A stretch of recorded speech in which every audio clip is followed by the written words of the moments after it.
பேரவையின் தலைவர் ஐயா சுபவி அவர்களை அழைக்கிறேன்.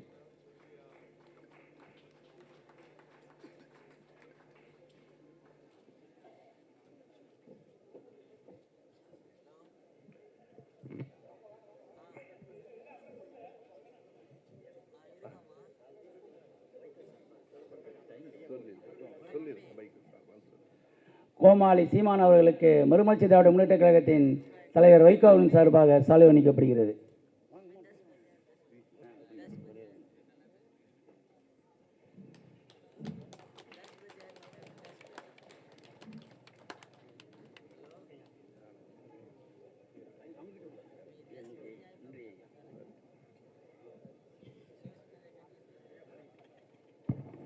தோழர் அவர் பதற்றத்தில் சொல்லிட்டாரு. கோமாளி சீமானை கண்டித்து இங்கு நடைபெற்றிருக்கும் கூட்டத்திற்கு சிறப்புரையாற்ற இருக்கும் ஐயா சுபவி அவர்களுக்கு அண்ணன் வைகோ அவர்கள் சார்பாக மரியாதை செய்யப்பட்டிருக்கிறது. காலம் கருதி அனைவருக்கும் என் அன்பு வணக்கம்.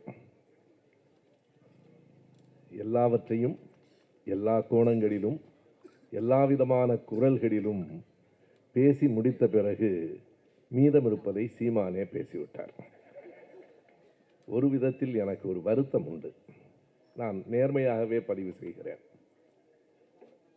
பெரியாரின் பிள்ளை, மார்க்சின் மாணவன், தம்பியின் தம்பி என்கிற அறிமுகத்தோடு எங்கள் மேடைக்கு வந்த ஒரு இளைஞன் கண்டிப்பாக கொள்கையாளனாக வருவான் என்று என்னால் நம்பப்பட்ட ஒரு தம்பி இப்படி இத்தனை பேருக்கு நடுவில் கேலி பொருளாக ஆகியிருக்கிறாரே என்கிற வருத்தம் எனக்கு உண்மையாக உண்டு. ஒன்று மட்டும்தான் உண்மை, கூட்டத்தை நம்பி நாம் அரசியல் செய்யவில்லை. ஐயா சொல்லிக் கொடுத்த கொள்கையை நம்பி மட்டுமே அரசியல் செய்கிறோம். எந்த எதிர்பார்ப்பும் இல்லை. எந்த எதிர்பார்ப்பும் இல்லாமல் தான் பணியாற்றி கொண்டிருக்கிறோம் என்பதை எல்லோரும் அறிவோம். அதனால் தான் இத்தனை கருஞ்சட்டைகளும், இத்தனை பொதுமக்களும், இத்தனை பல்வேறு கட்சிகளில் இருக்கிற தோழர்களும் இந்த மேடைக்கு வந்திருக்கிறார்கள், இந்த அரங்கிற்கு வந்திருக்கிறார்கள். அண்மையில் நான் ஒரு மிகப்பெரிய விருது பெற்றேன். எப்படி நம்முடைய தோழர் ராஜேந்திரன் அவர்களுக்கு தேடி தேடி, தோழர் புதிய வெப்பனுக்கு, கவிஞர் பொன் செல்வகணபதிக்கு தேடி தேடி எப்படி விருது அளிக்கப்பட்டிருக்கிறதோ அப்படி 2 நாள்களுக்கு முன்னால் இதே சைதாப்பேட்டையில் நான் ஒரு விருது பெற்றேன். பெரியார் திடலுக்கு நம் மாண்புமிகு முதலமைச்சர் அவர்கள் சென்றபோது ஆசிரியர் அவர்கள் ஒரு கைத்தடியை கொடுத்தார். அது பற்றி பேசிய முதலமைச்சர் சொன்னார், எனக்கு இது போதும் என்று சொன்னார். அதுபோல 2 நாள்களுக்கு முன்னால் சைதாப்பேட்டையில் வெறும் பார்வையாளனாக வந்த என்னை அருமைக்குரிய அமைச்சர் மாசு அவர்கள் மேடைக்கு அழைத்தார். முதலமைச்சர் தன் அருகில் அமரச் சொன்னார். அமர்ந்திருக்கிற போது முதலமைச்சர் சொன்னார், நான் பார்க்கிறேன், தொடர்ந்து தமிழ்நாடு முழுவதும் நம் கொள்கைகளை பரப்புவதற்காக சுற்றி கொண்டிருக்கிறீர்கள், மகிழ்ச்சி என்று சொன்னார். உண்மையாய் சொல்லுகிறேன், இது போதும் எனக்கு. வாழ்வில் இதனை தாண்டி நான் உண்மையாக இருக்கிறேன், தோழர்கள் உண்மையாக இருக்கிறார்கள், அதற்கு இந்த விருதுதான் பெரிதென்று கருதுகிறேன். சீமானை இழிவுபடுத்த வேண்டும் என்பதோ, இப்படி அவனை அம்பலப்படுத்த வேண்டும் என்பதோ ஒரு பகை உணர்ச்சியோ வன்மமோ கொண்டு இந்த கூட்டம் நடத்தப்படவில்லை. எல்லையை மீறி போய்கொண்டிருக்கிற இந்த நேரத்தில் தெருவில் வந்து நாமும் யார் என்பதை காட்ட வேண்டும், அமைதியாகவே காலம் போய்விடாது என்று எச்சரிக்க வேண்டும் என்பதற்காக மட்டுமே இந்த கூட்டம். இந்த கூட்டத்தின் பொருளை, நோக்கத்தை புரிந்து கொண்டுதான் நீங்கள் வந்திருக்கிறீர்கள். மேடையில் பேசுவதற்கு தேதி கேட்டால் கூட கிடைக்காதவர்கள் இன்றைக்கு பார்வையாளர்களாக அமர்ந்திருக்கிறார்கள் என்பதை நான் அறிவேன். நல்லது, நாம் காலத்தையும் கருதித்தான் உரையாற்ற வேண்டும், நிறைய சொல்ல வேண்டும் என்கிற எண்ணம் இருந்தது. எனக்கே வியப்பாக இருந்தது. தீனாவின் பேச்சை, பசும்பொன் பாண்டியன் பேச்சை நான் இன்றைக்குத்தான் கேட்கிறேன். ஒவ்வொன்றும் ஒவ்வொரு குரலில் இருந்தது. ஒரு உண்மை எனக்கு தெரியும், தீனா பேசியது 100க்கு 100 உண்மை. அதில் ஒன்றும் பொய் இல்லை. அவர் பேசிய போது கேலியாக பேசியிருக்கலாம். அந்த சிறை அதிகாரி இப்போதும் இருக்கிறார். தினமும் 2 கடிதங்கள் தான். யார் யாருக்கு என்றவர் சொன்னார். அப்போதிருந்தே பணத்தின் பின்னால் போகிற அந்த பண பைத்தியம்தான் இன்றைக்கு இந்த இடத்திற்கு அந்த ஆடை கொண்டு வந்து நிறுத்தி இருக்கிறது. பணமும் பதவியும் இருந்தால் போதும் என்று நினைத்தால் ஒன்றை நான் சொல்ல வேண்டும், வாழ்வில் எப்போதும் உங்களுக்கு பணமும் பதவியும் உங்களுக்கு பின்னால் பேசாது. இன்றைக்கு ஐயா பெரியாரை பற்றி பேசுகிறோம், அண்ணாவை, கலைஞரை பேசுகிறோம் என்றால் பணக்காரர்கள் என்பதற்காக பேசவில்லை. பதவியில் இருந்தவர்கள் கூட அண்ணாவும் கலைஞரும் இருந்தார்கள், பெரியார் ஒரு பதவியிலும் இல்லை. இந்த நாடு இன்றைக்கும் பேசிக் கொண்டிருக்கிறது, பேசும், இன்னும் ஒரு நூற்றாண்டு பேசும். ஐயா பெரியார் எதிரில் இருக்கிறவர்களை கடுமையாக பேசுவார். ஏன் மக்கள் பொறுத்து கொண்டார்கள்? அது அவருடைய வயது காரணம் இல்லை. வயதான 2 பேரை இந்த மேடையிலே வந்து இங்கே இருக்கிறவர்களை கடுமையாக பேச சொல்லுங்கள், கேட்பார்களா? வயது காரணம் இல்லை, அவருக்கு பின்னால் இருந்த தொண்டர்கள் காரணம் இல்லை, அவர் படித்த படிப்பு காரணம் இல்லை, நாம் கூட படித்திருக்கிறோம் எல்லாரும், அவையெல்லாம் காரணம் இல்லை. அவர் இந்த சமூகத்திற்கு செய்த தொண்டு காரணம் என்பதை உணர வேண்டும். நல்லது நண்பர்களே, நேரடியாக நான் செய்திக்கு வருகிறேன். 3 செய்திகளை இந்த மேடையில் நான் முன்வைக்க இருக்கிறேன். ஒன்று, சீமான் தானாக இயங்கவில்லை, இயக்கப்படுகிறார். இது ஒரு முதல் குற்றச்சாட்டல்ல, உண்மை. அவர் பதவிக்கும் பணத்துக்கும் ஆசைப்படுகிறவர் என்று தெரிந்து கொண்டு, யாரையும் நான் குறைத்து மதிப்பிடுவதில்லை, மேடையில் பேசுகிற ஆற்றல் இருக்கிறது. சில நேரங்களில் எதிரே உட்கார்ந்திருக்கிறவனுக்கு காது செவிடாகும், அது வேறு. திடீரென்று எதற்கு கத்துவது என்று தெரியாமல் கத்துகிறார். ஆனாலும் தொடர்ந்து பேசுகிற பேச்சு ஆற்றல் இருக்கிறது. பதவி ஆசையும் பண ஆசையும், பதவி ஆசை என்றால் தன்னல வெறி என்றால் இனி ஒருவன் பிறந்துதான் வர வேண்டும். அவ்வளவு பெரிய தன்னல வெறி. நான் உண்மையாய் சொல்லுகிறேன், போர் நடந்து கொண்டிருந்த காலத்தில் கூட நீங்கள் பிரபாகரனை காட்டி கொடுத்தால் உங்களுக்கு பதவியும் பணமும் கிடைக்கும் என்றால் காட்டி கொடுக்க தயங்காத ஒரு மனிதன் சீமான் தான்.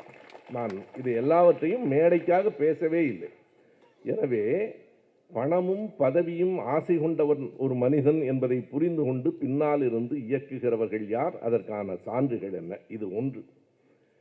இரண்டாவதாக, மொத்தம் 3 செய்திகளைத்தான் நான் சொல்ல வேண்டும்.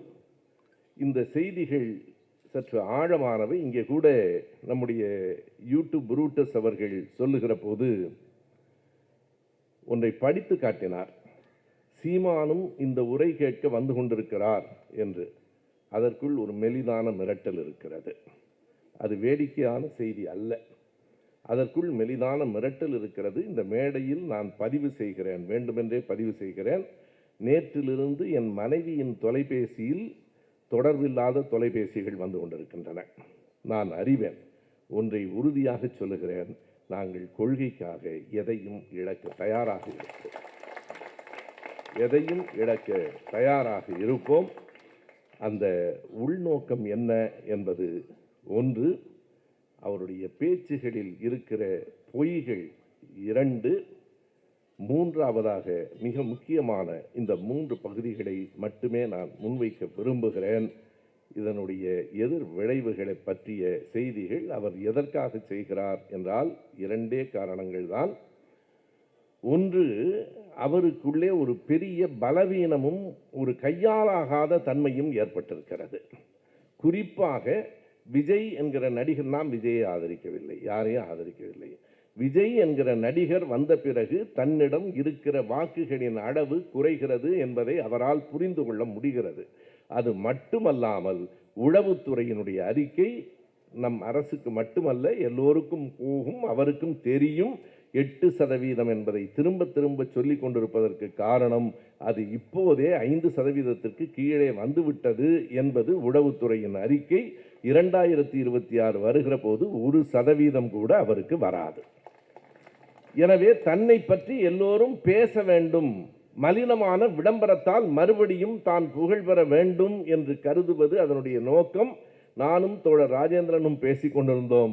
தெளிவாக ஒன்றை சொல்லுகிறேன், நண்பர் சீமான் அவர்களே, நீங்கள் இனி எப்பாடுபட்டாலும் ஒரு நாளும் 1% வாக்கையும் பெற முடியாது. உங்கள் வரலாறு முடிந்து போயிற்று.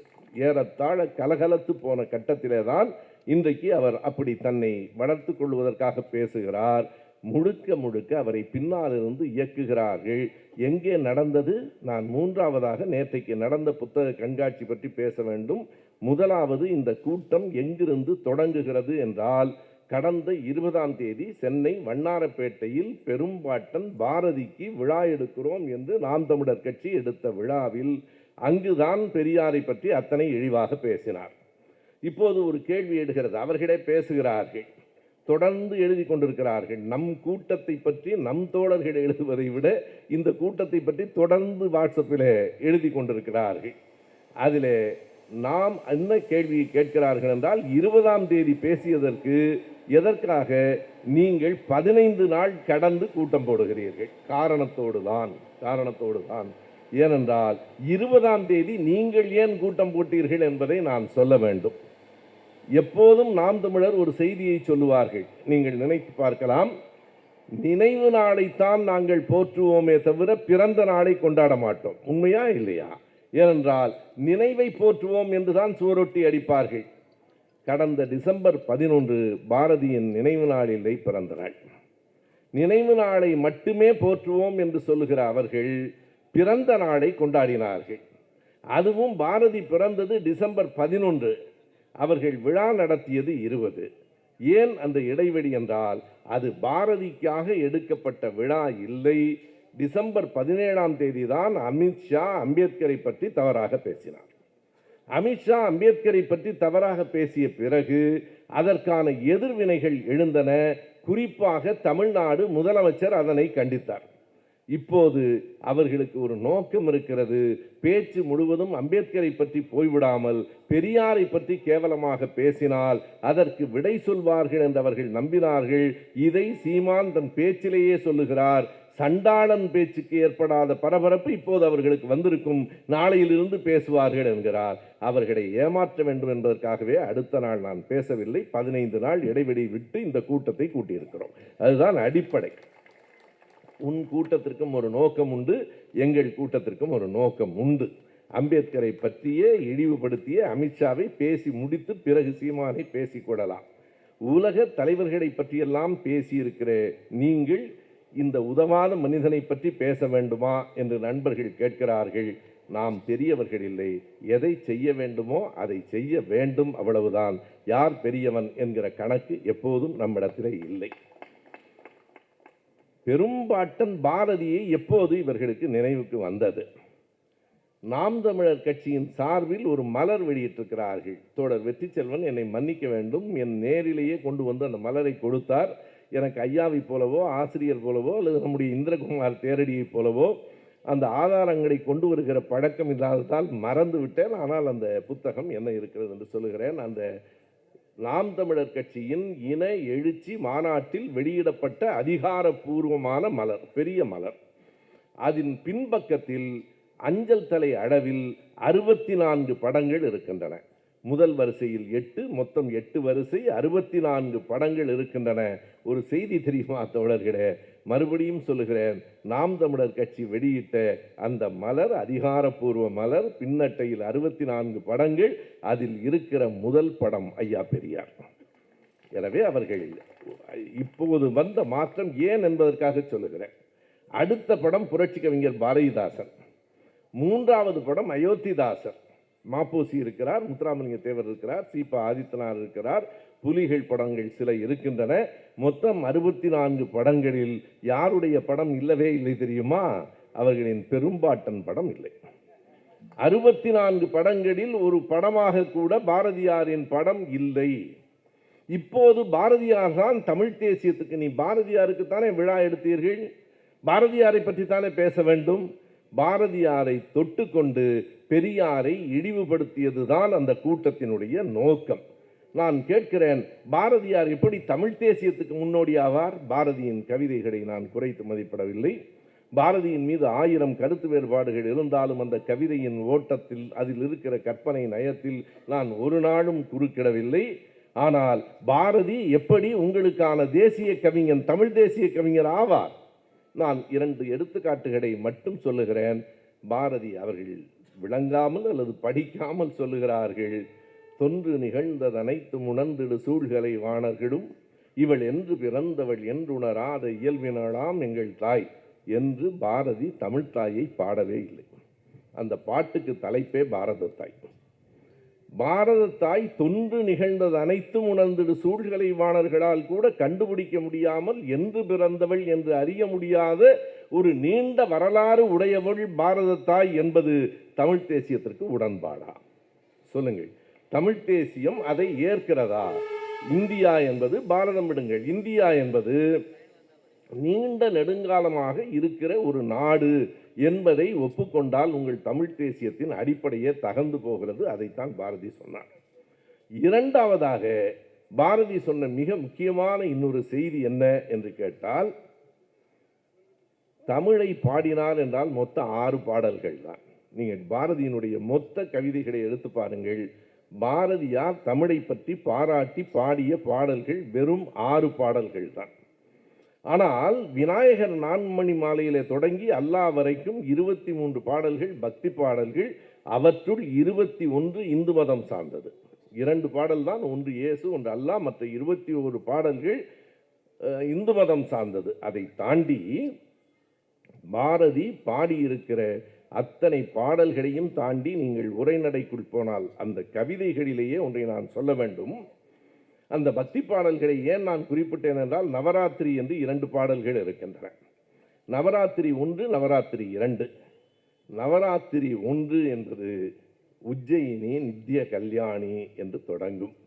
மொத்தம் 8 வரி. 8 வரியில் 4 தமிழ் சொற்கள். தமிழ் சொற்களே இல்லாமல் சமஸ்கிருதத்தில் பாடியவர் பாரதி. நீங்கள் எடுத்து பார்க்கலாம், யார் வேண்டுமானாலும், நம் தோழர்கள் கூட நீங்கள் பார்க்க வேண்டும். நவராத்திரி 1 முழுக்க சமஸ்கிருத சொற்களால் பாடிய பாரதி தமிழ் தேசியத்துக்கான முன்னோடி என்று சீமான் சொல்லுகிறாரா? அல்லது அவருடைய குருநாதர் நண்பர்கள் சரியாக பெயர் வைத்தார்கள், சாவர்கர் மணியரசன். நாம் இனிமேல் அப்படித்தான் எழுத வேண்டும். சாவர்கர் மணியரசன் அதை ஏற்றுக்கொள்ளுகிறாரா? இது ஒன்று. தமிழ் பற்றியும் சமஸ்கிருதம் பற்றியும் பாரதி என்ன சொன்னார்? 3 புலவர்களை பாரதி 3 இடங்களில் சொல்லுகிறார். 3 இடங்களிலும் இதே வரிசையில் சொல்லுகிறார். வள்ளுவனை, கம்பனை, இளங்கோவை என்றுதான் நமக்கு சொல்ல வரும். ஆனால் பாரதி எல்லா இடத்திலும் கம்பனை தான் முன்னிறுத்துவான். கம்பனை போல், வள்ளுவன் போல், இளங்கோவை போல். காலத்தால் கம்பன் மிகவும் பிற்பட்டவர், 3வது இடத்துக்கு தான் வரணும். ஆனால் கம்பனை முதல் இடத்தில் நிறுத்துகிற பாரதியார் இன்னொரு இடத்தில் என்ன சொல்லுகிறார் என்றால், கம்பன் என்றொரு மானுடன் பிறந்ததும், காளிதாசன் கவிதை புனைந்ததும், சேரனின் தம்பி சிலம்பை இசைத்ததும், தெய்வ புலவர் தெய்வ வள்ளுவர் திருக்குறள் தந்ததும். அந்த ஒரு இடத்துல தெய்வ வள்ளுவர் என்று குறிப்பதும், இந்த இடத்தில் காளிதாசன் ஏன் வந்தார் என்பது இன்னொரு செய்தி. எதற்கென்றால் மிக தெளிவாக பாரதியார் எழுதுகிறார், தமிழ்நாட்டில் தமிழ் சிறக்கட்டும், பாரதம் முழுவதும் சமஸ்கிருத ஆட்சி நிலவட்டும். உரைநடையில் இருக்கு. யார் தமிழ் தேசியத்துக்கு தலைவர்? பாரதம் முழுவதும் சமஸ்கிருதம் ஆட்சி நிலவட்டும் என்று எழுதிய பாரதியார் அடுத்த வரியில் எழுதுகிறார், சமஸ்கிருதத்தை தெய்வ பாஷை என்றால் சிலர் கோபித்துக் கொள்ளுகிறார்கள். இது விளையாட்டுக்கு சொல்வதன்று. மனிதர்கள் பேசும் பாஷைக்கும் பாஷை என்று பெயர், தெய்வங்களின் பாஷைக்கும் பாஷை என்று பெயரா? சமஸ்கிருதம் தேவ பாஷை. எழுதியிருப்பவர் பாரதி. உங்களின் தமிழ் தேசியத்திற்கு அது உடன்பாடா என்பதை சொல்லுங்கள். நான் எல்லாவற்றையும் சான்றுகளோடு கேட்கிறேன். யார் தமிழ் தேசியத்தின் முன்னோடி? ஐயா பெரியார் எதிரி. நீங்கள் இவர்தான் முன்னோடி என்று சொல்லுகிறீர்களே, இந்த பாரதியாரைத்தான் நீங்கள் முன்னிறுத்துகிறீர்களா என்பது ஒரு மிகப்பெரிய கேள்வி. இரண்டாவதாக அவர் சொல்லியிருக்கிற பொய்களை எல்லாம் நாம் பார்த்தோம். கையெழுத்து போட்டு கொடுத்தால் உடனே விசா கொடுத்து விடுகிறார்கள் என்று சொல்லுகிற அளவுக்கு ஒரு பச்சை பொய். ஆனால் நான் இந்த இடத்துல என்ன கேள்வியை முன்வைக்கிறேன் என்றால், தமிழர்கள் அல்ல, ஈழத்தமிழர்களே, இப்போதாவது வாய் திறந்து பேசப் போகிறீர்களா இல்லையா? இதுதான் என்னுடைய கேள்வி. அவர் பெரியாரை இழிவுபடுத்தியதை விட, கலைஞரை இழிவுபடுத்தியதை விட, ஈழத்தமிழர்களையும் பிரபாகரனையும் தான் கூடுதலாக இழிவுபடுத்தி இருக்கிறார் என்கிற செய்திக்கான சான்றுகளை நான் தர வேண்டும் என்று விரும்புகிறேன். ஜெயலலிதாவை ஆதரிக்கிறார். முழுக்க முழுக்க ஜெயலலிதா விடுதலை புலிகளுக்கும் குறிப்பாக பிரபாகரனுக்கும் எதிராக இருக்கிறவர். நமக்கு எல்லோருக்கும் தெரியும், இங்கேயும் சொன்னார்கள். பிரபாகரனை அழைத்து வந்து தூக்கில் போட வேண்டும் என்று சட்டமன்றத்தில் தீர்மானம் கொண்டு வந்தவர் ஜெயலலிதா. அப்போது அதை நிறைவேற்றுகிற அவை தலைவராக இருந்தவர் அண்ணன் காளிமுத்து. அவருடைய இவர் அதாவது பின்னால் இருந்து பார்ப்பனர்கள் இயக்குகிறார்கள், வாய்மொழியாகவும் தாய்மொழியாகவும் தமிழே பேசுகிறார்கள். சீமான் சொல்றார். ஆனால் அவர் வீட்டில் அவர் மனைவி தமிழ் பேசாது. அவங்க வீட்டில் மனைவி வந்து ஏன்னா எனக்கு தெரியும், காளிமுத்தண்ணனின் இரண்டாவது மனைவியின் மகள் அவர், அவங்களுக்கு பேச்சு மொழி தெலுங்கு தான். நான் குறை சொல்லலை, இல்லை என்று சொல்லலை. ஆனால் நீ எல்லா இடத்துலையும் பேசுறீல்ல, தெலுங்கு பேசுகிறவன், உன் வீட்டில் என்ன நடக்குது? உன் வீட்டில் பாபான்னு தானே உன்னை கூப்பிடுறாங்க, இல்லைன்னு சொல்லுங்க. பாபான்னு கூப்பிடக்கூடாதுன்னு நான் சொல்லலை. அது வாய்மொழியும் தாய்மொழியும் தமிழ்தானா என்று கேட்கிறேன். இந்த தேதியோடு சொல்லுகிறேன், 2008 அக்டோபர் 23 ஜெயலலிதாவினுடைய அறிக்கை. இந்த கருணாநிதி ஆட்சியில் இருப்பதால் தான் இங்கே தைரியமாக விடுதலை புலிகளை ஆதரித்து பேசுகிறார்கள். நான் மட்டும் இப்போது ஆட்சியில் இருந்திருந்தால் ஒருவனும் இங்கே வாய் திறக்க கூட முடியாது, புலி என்று பேசவே முடியாது. அவரைத்தான் ஈழத்துக்கு ஆதரவானவர், இலை மலர்ந்தால் ஈழம் மலரும் என்று சொன்னது அந்த ஜெயலலிதாவைத்தான். இவற்றையெல்லாம் விட்டுவிடலாம். ஒரே ஒரு கேள்வி, 1983 2009 வரைக்கும் தமிழ்நாடு எங்கும் ஈழத்துக்கு ஆதரவான போராட்டங்கள், ஊர்வலங்கள், கூட்டங்கள் நடந்தன. நம்ம எல்லோருக்கும் தெரியும். அதில் பங்கேற்றவர்கள் எல்லாம் இருக்கிறார்கள். என் கண்ணுக்கு எதிரே பெல் ராஜன் இருக்கிறார், உமாபதி இருக்கிறார். எவ்வளவு பேர் அடிபட்டவர்கள், எவ்வளவு பேர் காயப்பட்டவர்கள், எவ்வளவு பேர் உயிரை பணயம் வைத்து மருந்து உதவி செய்தவர்கள், எத்தனை பேர் நன்றி உடையவர்கள் ஏற்க வேண்டும். நான் நன்றாக அறிவேன். ஒரு 100 ஊசி மருந்துகளை அனுப்புவதற்கு பட்ட பாடு என்ன என்று எனக்கு தெரியும். நம்முடைய விடுதலை சிறுத்தைகள் கட்சியை சார்ந்த வன்னி அரசு உயிரை பணயம் வைத்துத்தான் கடைசி நேரத்தில் கேசட் கொண்டு வந்தார். நான் அன்பிற்குரிய சீமான் அவர்களை பார்த்து கேட்கிற ஒரே ஒரு கேள்வி, நீங்கள் இங்கே எல்லாம் வர வேண்டாம், ஒருவேளை கூட்டத்தில் ஒளிந்திருந்தால் வாருங்கள், ஒரு துரும்பு கூட உங்கள் மீது படாது. இது ஒரு நாகரிகமான மேடை. மேடைக்கு வந்து ஒரே ஒரு கேள்விக்கு விடை சொல்லிவிடுங்கள், கூட்டத்தை கலைத்து விடலாம். அந்த 26 ஆண்டுகளில் ஈழத்திற்காக நீங்கள் செய்தது என்ன? தமிழ்நாடு முழுவதும் பற்றி எரிந்த காலத்தில் குட்டிமணியும் தம்பிதுரையும் அங்கே ஜெகனும் மிக கொடூரமாக கொல்லப்பட்ட போது தமிழ்நாடு முழுவதும் எந்த ஊரில் திரும்பினாலும் ஆளுங்கட்சியும் எதிர்க்கட்சியும் ஆதரித்த அந்த நேரத்தில் சீமான் எங்கே இருந்தார்? அவர் சின்ன பையன்லாம் இல்லை. அவருடைய வயது கூகுள் என்ன சொல்லுகிறது என்றால் 66 நவம்பரில் பிறந்தார் என்று சொல்லுகிறது. 66 நவம்பர் என்றால் 83 17 வயது. 16 வயது ஒன்றும் குழந்தை அல்ல. சரி, 87 ஜூலை 29 இந்திய இலங்கை ஒப்பந்தமான போது அதை எதிர்த்து தமிழ்நாடு முழுவதும் கூட்டம் நடத்திய தலைவர் கலைஞர் அவர்கள். இல்லை என்று சொல்ல முடியுமா? திலீபன் இறந்ததை, அந்த காட்சிகளை நாங்கள் திடலில் பார்த்துத்தான் உணர்வு பெற்றோம். பெரியார் திடல் இல்லை என்றால், திமுக கழகம் இல்லை என்றால், நான் சொல்லுகிறேன் நண்பர்களே, பிற்காலத்திலே விடுதலை சிறுத்தைகள் இல்லை என்றால் தமிழ்நாடு முழுவதும் இந்த உணர்வு பரவி இருக்காது. அண்ணன் வைகோ அவர்களுக்கு நான் என்னுடைய சிறந்தாழ்ந்த வணக்கங்களை சொல்ல வேண்டும். பனி காலத்தில் கொட்டும் பனியில் அந்த ஒலிநாடாக்களை எடுத்துக்கொண்டு நாடாளுமன்ற உறுப்பினர்களின் ஒவ்வொரு வீட்டுக்கும் போனவர் வைகோ. சீமான் அவர்களே, என்ன செய்தீர்கள்? எங்காவது பேசி இருக்கிறீர்களா? 87 கையொப்பமிட்ட போது சென்னையில் தொடங்கி கன்னியாகுமரி வரைக்கும் பயணம் போனோம். உங்களோடு இருந்த, உங்களால் தயாரிக்கப்பட்ட பல நண்பர்கள், உங்களை தயாரித்த கவிஞர் அறிவுமதி, கவிஞர் பழனி பாரதி ஊர்தியின் மேலே உட்கார்ந்து கொண்டு சென்னையிலிருந்து கன்னியாகுமரி வரைக்கும் முழக்கமிட்டு வந்தார்களே, சீமான் என்கிற மனிதன் எங்கே இருந்தார்? ஏதாவது செய்திருக்கிறீர்களா? ஒரு வரி பேசி இருக்கிறீர்களா? ஆனை இரவு போர்க்களத்திற்கு முன்னால் மக்கள் கூட்டம் கூட்டமாக புலம்பெயர்ந்தார்களே, வைரமுத்து கூட கவிதை எழுதினார். எழுத்திலாவது நீங்கள் ஏதேனும் செய்திருக்கிறீர்களா? விடை கொடு எங்கள் நாடே, கடல் வாசல் திடிக்கும் வீடே, பனைமரக்காடே, பறவைகள் கூடே, மறுமுறை ஒருமுறை பார்ப்போமா என்கிற அந்த துயரம் நினைத்து பாருங்கள், மறுமுறை ஒரு முறை பார்ப்போமா? நாம் வாழ்ந்த வீட்டை, வாழ்ந்த மண்ணை பார்க்க முடியுமா? ஃபாதர் கஸ்பர் வெரிதாஸ் வானொலியில எத்தனை உணர்வூட்டுகிற கடிதங்களை படித்தார். அந்த புலப்பெயர்வின் போது கூட்டம் கூட்டமாக பிள்ளைகளோடு, பொருட்களோடு, மாடுகளோடு பயணம் போகிற போது ஒரு வரி எனக்கு இப்போதும் நினைவிருக்கிறது. தூக்கிய போது பிணமாய், தூக்கிய போது பிள்ளையாய், கிடத்திய போது பிணமாய். அதுதானே சீமானின் குரல் கேட்டதுண்டா? 94வது ஆண்டு அமைதிப்படையினுடைய உதவி இயக்குனராக நான் அறிமுகமானேன். அவரை பார்த்தது அப்படித்தான். நண்பர் செல்வபாரதி வீட்டுக்கு அழைத்து வந்தார். எங்களோடு உதவி இயக்குனராக பணியாற்றுகிறார் பாரதி ராஜாவிடம் என்றார். ஈழம் பற்றி வாய் திறந்ததுண்டா? தடாவில் பொடாவில் சிறைக்கு போனதுண்டா? இன்னமும் நான் கேட்கிறேன். 94 எனக்கு அறிமுகம். 2002 2003 வரைக்கும் 1.5 ஆண்டு காலம் பொடாவில் இருந்தேன். நீங்கள் பொடாவுக்கு வர வேண்டாம், பொடாவில் இருந்த என்னை பார்க்கவாவது வந்ததுண்டா? ஒரு வரி பேசியதுண்டா? மனசாட்சி இருந்தால் சொல்லுங்கள். புதுக்கோட்டை பாவாணன் இன்றைக்கு நம்மை விட்டு விலகி இருக்கிறார், நம்மை விமர்சனம் செய்கிறார். அதை பற்றி எனக்கு கவலை இல்லை. ஆனால் எத்தனை மருந்து உதவிகளை செய்திருக்கிறார், எத்தனை எண்ணெய்களை, பெட்ரோலை கொண்டு போய் கடற்கரையிலே கொடுத்திருக்கிறார்.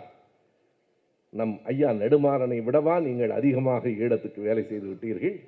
ஐயா நெடுமாறன் திராவிட இயக்கத்தை எதிர்க்கலாம். இன்றைக்கு காலங்கள் மாறி இருக்கின்றன. நெடுமாறன் அவர்கள் வீட்டுக்கு வருகிற போது தான் முதலமைச்சர் என்று கருதாமல் வாசலில் போய் நின்று வரவேற்று வழி அனுப்புகிற பெருந்தன்மை உடைய தலைவரை நாம் பெற்றிருக்கிறோம். அது அவர் வயதுக்கு கொடுக்கிற மதிப்பு. இன்றைக்கும் சொல்லுகிறேன், நான் நெடுமாறன் ஐயாவை விட்டு பிரிந்து வந்து விட்டேன். ஒரு நாளும் ஒரு சொல் கூட அவரை பற்றி தவறாக பேசியதில்லை. பிரபாகரன் அவரிடத்திலே பேசியதை, அவரிடத்திலே கருத்துகள் கேட்டதை நான் அறிவேன். எங்கே இருந்தார் சீமான்? எந்த இடத்தில் ஒளிந்து கொண்டிருந்தார்? எந்த திரைப்படத்திற்கு உதவி இயக்குனராக இருந்தார்? எப்போதாவது எங்காவது ஈழம் பற்றி ஒரு வார்த்தை நான் மறுபடியும் இந்த கூட்டத்தில் வெளிப்படையாக கேட்கிறேன். அந்த 23 ஆண்டுகளில் சீமானவர்களே, ஈழத்துக்காக நீங்கள் செய்த செயல் என்ன என்பதை சொல்லுங்கள். நாங்கள் கூட்டத்தை கலைத்து விடுகிறோம். எதுவும் செய்யாத நீங்கள் பிரபாகரனின் பிள்ளை என்று கூச்சமில்லாமல் சொல்லிக் கொள்ளுகிறீர்களே. பிரபாகரனை பற்றி பேசுகிற போதெல்லாம் என்றைக்காவது போர் பற்றி பேசியதுண்டா? ஈழ மக்களின் துயரம் பற்றி பேசியதுண்டா? அங்கே போன ஆமக்கறி சாப்பிட்ட பிரபாகரன்ட்ட வேற எதுவுமே உங்களுக்கு கேட்க தோன்றவில்லையா? சமையல்காரரை தவிர. சமையல்காரர் கேட்டேன்னு சொல்றேன். எத்தனை வளமான வாழ்க்கை இன்றைக்கு. பிச்சை எடுத்து வாழ்கிறேன் என்று ஒருவர் சொல்லுவது அநாகரிகம் இல்லையா? பிச்சை எடுத்து வாழ்கிறவர்களுக்கு என்ன பெயர்? பிச்சை எடுத்து வாழ்கிற நீங்கள் எவ்வளவு பெரிய மாளிகையில் இருக்கிறீர்கள். இந்த பேட்டியை கொடுக்கிற போதே அந்த காட்சியை நீங்கள் கவனிக்க வேண்டும். நான் பிச்சை எடுத்து தான் வாழ்ந்துகிட்டு இருக்கேன்னு சொல்றது ஒரு மாளிகையில் உட்கார்ந்துட்டு, அது வாடகைக்கு தான். வாடகை விடவு நம்முடைய அதர்மம் மனோஜை கேட்டால் எல்லாம் சொல்லுவார். இங்கே இருக்கிற புரூட்டஸ், இந்திரகுமார் தேரடி, கரிகாலன் எல்லாம் நான் பயந்து தான் கூப்பிடல. நான் உண்மையா சொன்னா பசுமன் பாண்டியனுக்கே பயந்த நான். ஆனால் எழுச்சியான உண்மையான உரை அது. நீங்க கரிகாலனை கூப்பிட்டு இந்த மேடை வேற மாதிரி ஆயிருக்கும். நான் கேட்கிறேன், எல்லோரும் தந்த அந்த படங்கள், அவர் சொல்றாரு 10 நிமிடம் தான் மொத்தமாய் பார்த்தது. ராஜகிரனால சிரிப்பு அடக்க முடியல பாருங்க. என்னடா அதுக்கு இவ்வளவு உலக அரசியெல்லாம் பேசுன மாதிரி. இன்னொரு வீடியோ இருக்கு, நானும் பிரவீனும் உட்கார்ந்து இவ்வளவையும் தொகுத்தோம், எடிட் பண்ணோம். அவர் சொல்றாருங்க, அதாவது ஒரு மனிதனுக்கு கொஞ்சமாவது கூச்சம் இருக்க வேண்டாமா? நானும் அண்ணனும் துப்பாக்கி சுட்டு பழகின போது இதை விட நீ அவரை இழிவுபடுத்த முடியுமான்னு கேட்கிறேன். அவருடைய போர் வீரம் என்ன, போர் திறன் என்ன? அவர் இவரும் ஒன்னா கோலி குண்டு விளையாடுற மாதிரி இந்த பேசுறோம். நாங்க 2 பேரும் ஒன்னா துப்பாக்கி சுட்டு பழகின போது சகாயம் என்ன தலைவரேன்னு தான் கூப்பிடுவார். அவர் பார்க்கவே இல்லைங்கிறார். இத்தனையும் உங்கள் காலத்தில் உங்கள் முகத்தை உரிக்கிற, உங்கள் சாயத்தை வெளுக்கிற உங்கள் குரல். நாங்க சொல்லல, எல்லாமே நீங்க தான் பேசுற. நீங்கள் ரஜினிகாந்தை விமர்சனம் செய்யுங்கள். எப்படி விமர்சனம் செய்வது? வெற்றிடம் சுடுகாட்டில் இருக்கு, போய் படுத்துக்கன்னா ஒருத்தனை பார்த்து சொல்றது. எவ்வளவு வன்மம், எவ்வளவு வெறுப்பு இருந்தால் அப்படி பேச முடியும்? எந்த எதிரியையும் நாங்கள் சீமானை கூட அப்படி பேச மாட்டோம். சீமானையே பேச மாட்டோம்னா உலகத்தில் நான் யாரையும் பேச மாட்டேன். எனக்கு வாழ்நாளில் என் அரசியல் அனுபவத்தில் நான் சீமான் மீது தான் இவ்வளவு கோபம் கொண்டேன். அதற்கு காரணம் ஓர் அழிவு சக்தியாக, விஷ செடியாக எங்கள் இளைஞர்கள், எங்கள் பிள்ளைகளின் மூளையை அரித்து கொண்டிருக்கிற சீமான் திருந்த வேண்டும் அல்லது திருத்துவோம். அவ்வளவுதான் இந்த கூட்டம். நீங்களாக திருந்த வேண்டும், விமர்சனம் செய்யுங்கள். நான் மறுபடியும் கேட்கிற கேள்வி இதுதான். 26 ஆண்டுகளில் என்ன செய்தீர்கள்? ஏன்னா அப்போல்லாம் சின்ன பையன், நீ தான் சொல்கிறீங்களே, அஞ்சாப்பு படிக்கும்போது கொடி, ஐயோ சகிக்க முடியல அந்த கதையெல்லாம். அந்த கதையை எல்லாரும் விவரிச்சாச்சு. அஞ்சாப்பு படிக்கும்போது கொடி எடுத்துக்கிட்டு கம்யூனிஸ்ட் அப்படி போராட்டமே நடத்தலைங்கிறாங்க. கம்யூனிஸ்ட் கொடி எடுத்துக்கிட்டு அந்த கம்யூனிஸ்ட் கட்சிக்கு வேற ஒரு அவமானம் பாருங்க. எடுத்துக்கிட்டு சிவகங்கையில் இருக்கிற ஆட்சியர் கட்டிடத்துக்கு, அலுவலக கட்டிடத்துக்கு முன்னால ஆர்ப்பாட்டம் செஞ்சோங்கிறார். எப்போ? அஞ்சாப்பு படிக்கிற போது. அது நம்ம புரூட்டஸ் தான் 5 வயசுல அஞ்சாப்பு படிக்கும்போது, அண்ணன் எப்படிறா 5 வயசுல அஞ்சாப்பு படிப்பாரு? அவங்க 2 பேரும் வந்து பேசுவாங்க. ஓ, அண்ணன் பெரிய அறிவாளி இல்லை, 5 வயசுலேயே அஞ்சாப்பு போயிட்டாரு, போய் தொலையிட்டோம். 5வது வகுப்பு படிப்பதென்றால் 10 வயது. அவர் பிறந்தது 66. 10 வயது என்றால் 76. சிவகங்கை ஆட்சியர் அலுவலகத்துக்கு முன்னால் ஆர்ப்பாட்டம். ஆனால் அந்த அலுவலகம் 83 தான் வருது. நான் சிவகங்கை மாவட்டத்துக்காரன் தான். சிவகங்கை மாவட்டம் 83 பிரிக்கப்படுகிறது. ராமநாதபுரத்திலிருந்து 84 தான் கட்டிடம் வருகிறது. 84 வரப்போகிற கட்டிடத்துக்கு 76லேயே கொடி பிடிச்சது நம்ம அண்ணன் தான். எவ்வளவு கொடுமை, எவ்வளவு பொய்கள், எவ்வளவு கூச்சமற்ற தன்மை. நீங்கள் எண்ணி பாருங்க. இதே எம்ஜிஆர் மார்க்கெட்டில், KK நகரில் எம்ஜிஆரினுடைய 100ஆண்டு விழா, சண்முகநாதன் சரியாக சொல்கிறாரு, 100ஆண்டு விழா நடந்தது. அதில் இந்த சீமான் பேசினாருங்க. எம்ஜிஆரை பாராட்டி பேசுகிறாராம். எம்ஜிஆர் ஆட்சிக்கு வந்த உடனே செய்த முதல் காரியம் என்ன தெரியுமா? ஐயா பெரியாரை சக்கர நாற்காலியில் வைத்து அழைத்து கொண்டு வந்தார். எம்ஜிஆர் ஆட்சிக்கு வந்தது 77, பெரியார் இறந்தது 73. 73ல் இறந்தவரை 77ல் எப்படி நீ வண்டி வச்சு கொண்டு வந்திருப்ப? சின்ன பிள்ளைக்கு கூட புரிகிறேன். நான் மறுபடியும் சொல்லுகிறேன், சீமான் இப்படி கேலி பொருள் ஆகிவிட்டீர்களே என்கிற வருத்தம் எனக்கு இருக்கிறது. நியாயமாய் பேசுங்கள். நீங்கள் நின்று தனித்து நின்று எல்லாவற்றிலும் தம்பியை பற்றி பேசின அந்த கவனமாய் கேளுங்கள். நேற்றைய நேர்காணலை நான் கேட்டேன். திமுகவை தவிர எல்லாவற்றோடும் ஒன்றுகிறார். நேற்றைக்கு பேசுகிற போது சொல்லுகிறார் பெருந்தமிழர் EPS. எதுக்கு? முருகனுக்கு அவர் தைப்பூசத்துக்கு விடுமுறை விடுறேன்னு சொன்னாராம். யாருக்கு? அந்த முருகு. இந்த அரசேந்திரன் அருளியாரெல்லாம் இருந்தால் இனி சொல்லாயச்சியை விட்டுருவாங்க. ஒரு சின்ன சொல், வேர் சொல் சிறியதாக இருக்கும், அதிலிருந்து தான் சொல் நீளும். முறுக்குலேருந்து முருகு வராது. முறுக்கோட அது வல்லினம், இது இடையினம். என்ன இழவு பண்ணி சொல்றதுன்னு தெரியல எனக்கு. தமிழ் வேற படிச்சுட்டேன். இடையினம் வல்லினம் தெரியாத ஒரு ஆள் ஒரு பெரிய முதலமைச்சராக வரணும்னு வேற. நண்பர்களே, அவர் படிக்கவே இல்லையாலாம் எனக்கு தெரியாது. அவர் சொல்றார், நான் படிக்கிறேன், 2 மணிக்கு எழுந்து 4 மணி வரைக்கும் படிப்பேங்கிறார். ஒரு நாள் ஒருவேளை அதனால தான் புத்தி பேதலிச்சிச்சா என்னன்னு தெரியல. தூங்க வேண்டிய நேரத்தில் தூங்குங்கள், படிக்க வேண்டிய நேரத்தில் படிங்க. 2 மணிக்கு எழுந்து படித்தா இப்படி தான் போய் சேரும். அது 2 மணிலேருந்து 4 மணி படிக்கிற நேரமா அது? எப்பாவது படிச்சுட்டு போறாரு. ஆனால் வல்லினம் இல்லைனமாவது படிக்கணும். முறுக்குலேருந்தெல்லாம் முருகு வராது. அந்த முருகனுக்கு தைப்பூசத்துக்கு விடுமுறை விடுவதாக சொன்னதால் பெருந்தமிழர் EPS, பெருந்தலைவர் EPS, விஜய் தம்பி, திருமாவளவன் அண்ணன், எல்லோருக்கும் ஒரு அவமானம் வருது பாருங்க. திருமாவளவன் அண்ணன், என் ரத்தம் யாரு? நம்ம வேல்முருகன். ஏன் நம்ம வேல்முருகன் ரத்தமாகிறாருன்னா, அவர் ஒரு 10 நாளாக திமுக திட்டிகிட்டு இருக்காரு. உடனே இவருக்கு ரத்தம் ஆயிடுவார். இன்னும் 2 பேர் இருக்காங்க, பேரே சொல்ல மாட்டார். ஐயா தான். ஐயா ஐயா ஐயான்னா யாருன்னு என் மனைவி, என்ன ஐயா ஐயா? ஐயான்னா அது தைலாபுரத்தில் இருக்காரு. அவரை பற்றி அதிகம் பேசினா அடிச்சு போட்டுருவாங்கன்னு தெரியும். எனவே அவர் ஐயா. அதாவது செந்தில் பாலாஜி தியாகி என்றால் வஉசி யாருன்னு கேட்குறாரு. நல்லது, நீங்கள் சின்னம்மாவை போய் பார்த்தீங்களே, அப்போ வஉசி ஞாபகம் உங்களுக்கு வரவே இல்லையா? சின்னம்மா எங்கேருந்து வந்தாங்க? வெளிநாடு போயிட்டா வந்தாங்க? சின்னம்மா பக்கத்தில் பார்க்கிற போது உங்களுக்கு வஉசி நினைவு வரவே இல்லையே தம்பி. எனவே உங்களுக்கு தேவைப்பட்டால் வஉசி வருவார். ரொம்ப அழகா இந்திரகுமார் தேரடி, எனக்கு உண்மையிலேயே வருத்தம் தான், அவர் மன்னிச்சுக்கணும். அவ்வளவு தகவல்கள் எடுத்துட்டு வந்தார். நாம் நேரம் கருதி நிறுத்திட்டோம். வஉசியினுடைய பேச்சு, அதை இப்போதான் நான் என்னுடைய ஒரு நிமிட செய்தியில் ஒரு வாரத்துக்கு முன்னாடி சொன்னேன். இனி இந்த நாடு நாயுடுவையும் நாயக்கரையும் தான் நம்பி இருக்கிறதுன்னார் வஉசி சேலத்தில். அவர் நாயுடு என்று சொன்னது வரதராஜன் நாயுடுவை, நாயக்கர் என்று சொன்னது ஐயாவை. அந்த காலத்தினுடைய அந்த மரபு. வஉசி பாதை நல்ல பாதையா? அதுக்கு வர்றேன் கடைசியா.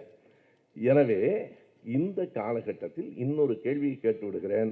நீங்கள் 5 வயசுலேயே இல்லாத கட்டிடத்துக்கு முன்னால் போய் ஆர்ப்பாட்டம் செய்த நீங்கள் ஏன் 43 வயது வரையில் ஈழத்துக்காக ஒரு கூட்டத்தில் கூட பேசவில்லை? அவ்வளோதாங்க கேள்வி. இதுக்கு பதில் சொல்லிடுறேன். 2009 என்பது அவருக்கு 43 வயது. 43 வயது வரைக்கும் ஈழத்துக்காக எதுவும் பேசாமல் பிரபாகரனை பார்த்து விட்டு வந்து அவர் ஒரு ஹோட்டல் நடத்துகிற முதலாளி மாதிரி திரும்ப திரும்ப பேசிக்கொண்டே இருந்து, எனக்கும் அவருக்கும் சாப்பாட்டில் பந்தயம், இதெல்லாம் அவர் இழிவுபடுத்துவதில்லை. ஒரு போர்க்கிடத்தில் நின்ற மாவீரனை நாங்கள் சொல்லுகிறோம், இனி சொல்லுவோம். மணியரசன் வெறும் மணியரசன் இல்லை, சாவர்கர் மணியரசன் என்றால் இவர் செந்தமிழன் சீமான் இல்லை, ஈழ மக்களை காட்டிக் கொடுத்த சிங்களவன் சீமான் என்று எழுதுங்கள். இனி அப்படியே எழுதுங்கள் எல்லோரும். ஈழ மக்களை, விடுதலை புலிகளை காட்டிக் கொடுக்கிற சிங்களவன் சீமான். மன்னித்துக் கொள்ள வேண்டியவர்கள் சிங்களவர்கள் தான், சீமான அல்ல. அவர்கள்ட்ட வேற நல்ல குணம் இருக்கலாம், எனக்கு தெரியாது. இந்த ஆளை கொண்டு வந்து எங்களோட சேர்க்கிறீங்களேன்னு கோவித்துக் கொண்டால் மன்னித்துக் கொள்ளுங்கள். இனி சிங்களவன் சீமான் தான், சாவர்கர் மணியரசன் தான். நம்முடைய அனைத்து சமூக வலைத்தளங்களிலும் இந்த சொல் பரவட்டும். இன்னொரு கேள்வி இருக்கிறது. 26 ஆண்டுகளில் ஈழத்துக்காக நீங்கள் செய்தது என்ன? பொழுது விடிந்தால் தமிழ் தேசியம் என்று பேசிக் கொண்டிருக்கிறீர்களே, நீங்கள் சொல்லுகிற தமிழ் தேசியம் இறையாண்மை கொண்ட தமிழ் தேசம் என்றால் தனித்தமிழ் நாடா? பெரியார் கோளேன்னு சொல்றிய, 94 வயசுல தனித்தமிழ் நாடு என் நோக்கம் என்று நீ என்ன வேணாலும் பண்ணிக்கிறான்னு எழுதின மாவீரண்டா எங்க ஐயா. நீங்க ஏன் தனித்தமிழ்நாடு கேட்கல? நாங்க எங்க கொள்கையை சொல்லவே இல்லையே. தன்னுரிமையா, தனிநாடா, தன்னுரிமையா, மாநில சுயாட்சியா? இந்த மூணுக்கும் வித்தியாசம் தெரியுமா? ஏன்னா நான் இதெல்லாம் கேட்கறது ஒன்றும் குறைச்சி மதிப்பிட்டு கேட்கல. பாவம் தெரியாத ஆளை வச்சு நம்ம கேள்வி கேட்கக்கூடாது, வேற வழி இல்லாமல் கேட்குறேன். இல்லை நீங்கள் சாவர்கத்தையாவது கேட்டுவாங்க. தனிநாடா சொல்லுங்களேன். ஒரு படத்தில் சொல்லுவான்ல, நீ தான் தைரியமானவனாச்சே சொல்லு, பரம்பரைக்கே உனக்கு பயம் கிடையாதுல்ல, சொல்லு தனிநாடு கேட்குறேன்னு சொல்லு. சொல்லு. வருண் காத்துக்கிட்டு இருக்காரு, ஐபிஎஸ். அவர் ரொம்ப நாள் காத்துக்கிட்டு இருக்காரு. சொல்லு, தனிநாடு தான் கேட்குறேன்னு சொல்லு. உங்க சாவர்கரையும் சொல்ல சொல்லு. எனவே சிங்களவன் சீமானுக்கு நான் வைக்கிற கேள்விகள் 2 தான். 26 ஆண்டுகள் தமிழ்நாட்டில் ஈழத்துக்கு ஆதரவாக பற்றி எரிந்த நேரத்தில் எந்த போராட்டத்திலாவது நீங்கள் கலந்து கொண்டிருக்கிறீர்களா? 1, நீங்கள் கோருகிற தமிழ் தேசியம் தனிநாடா, தன்னுரிமையா, மாநில சுயாட்சியா? இல்லைங்க, மாநில சுயாட்சி தான் கேட்குறேன். வந்துரு, இந்த மேடைக்கு வந்துருங்க. என்னத்துக்கு அப்புறம் தனியா தமிழ் தேசியம்?